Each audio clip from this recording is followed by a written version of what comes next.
Velkommen til Update, som denne gang er taget til Japan, hvor vi møder den tidligere bankmand Bernhard Mittemeyer fra Tyskland. Bernhard fortæller her i indslaget om vigtigheden af det at bruge kontanter og at undgå et kontantløst samfund. You are from Bavaria, Germany, and it's your first time in Japan. How do you experience Japan? Oh, I like the country very much. The people are very friendly and the atmosphere feels really good. Especially now in the winter time, there are not so many travelers. That's the feeling that I have. And so it's very relaxing and I enjoy it very much. Is it correct that you used to work for the banking industry? Yes, I worked for many years in the banking industry. What kind of difference do you experience seen with a banker's perspective from the Japanese society to the European? Well, in Europe I have the feeling that many people have a debt. Many people take out loans in order to finance their consumption. And in Japan, people have quite big savings. Yeah, and that's a major difference. But for a bank, that wouldn't be that nice, would it? I mean, the banks are living from making loans. Yeah, banks in Europe or in America, they make a lot more loans. And for them, it's very profitable to earn a lot of interest. The difference that I realize is that many people in Europe use card payment systems. They use these systems in order to delay their payments, probably to save some interest. In Japan, I saw many people paying cash. This is a big advantage because when you pay cash, the corporations do not know about you, about your consumption behavior. And this, of course, helps the people in Japan to avoid getting abused with commercials and additional offers of buying things that they don't need.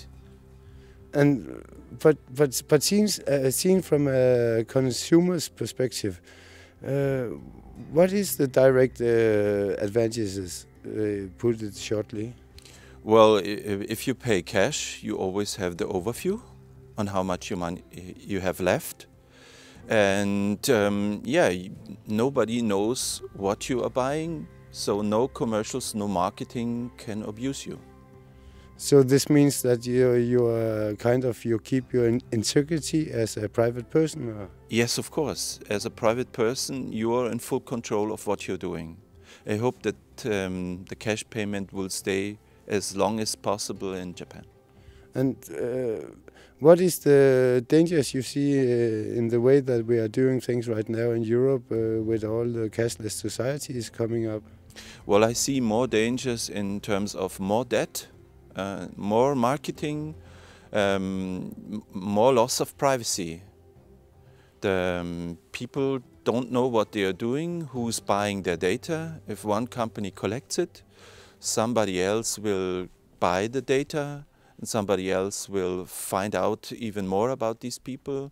And that means that the debt that the people have will grow and grow all the time. And is it correct, understood that as a former banker, that this is something that the banks are scared of?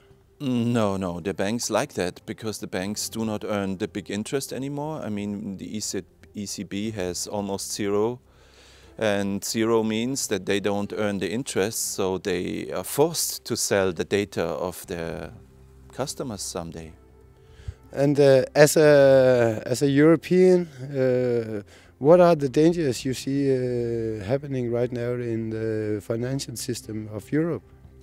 Well, there are dangers whenever you have a bubble, you know. And right now it seems like as if we have a slowdown in the economy. And in the slowdown of the economy it could cause that some people might not be able to pay their debt back. And if this is happening, then we have a lot more problems with private households losing their properties, losing their houses and all of that. So I think paying cash, having an overview on what you have and what you not have is something very healthy. This is very much seen out from the consumer's perspective, but does this also concern, is that also a concern for the corporations? No, the corporations, they don't care if you pay cash or credit. They just want to sell something. Of course, if you pay credit, then they have more data about you, they know more about you, and they know, oh, your car is getting older, and then they automatically make you a new offer before it is too old. So they use this information always for their own profit. Now, you told me before the interview that you have been traveling to more than 56 different countries. Yes. Worldwide. Mm-hmm. Have you noticed any change in Europe regarding the cashless society? Are there any specific countries you think that are more going this direction than other countries in the European Union? Well, if you go to the south of Europe, you find many countries that still have a lot of cash in circulation. That's because these people are used to that and they like that. If you go towards the north of Europe, you realize that there are more and more people accepting only cards. I saw in Sweden restaurants that say cards only. Well, then you have no freedom of choice anymore. If I have to pay with a card, I don't know, I always have to leave my data. And I don't want that, so I look for another restaurant. But some people might say that living cashless reduces the possibility of crimes. Is there something to that? No, I don't think that you can reduce crime at all with a cashless society. I mean, people always found in the past, and they will find in the future, ways of dealing if they want to do something illegal. Cash is not anything that has something to do with illegal. I know at the moment the ECB is, or many countries in Europe, and the ECB is considering taking away also the 500 euro note, also due to laundering of money.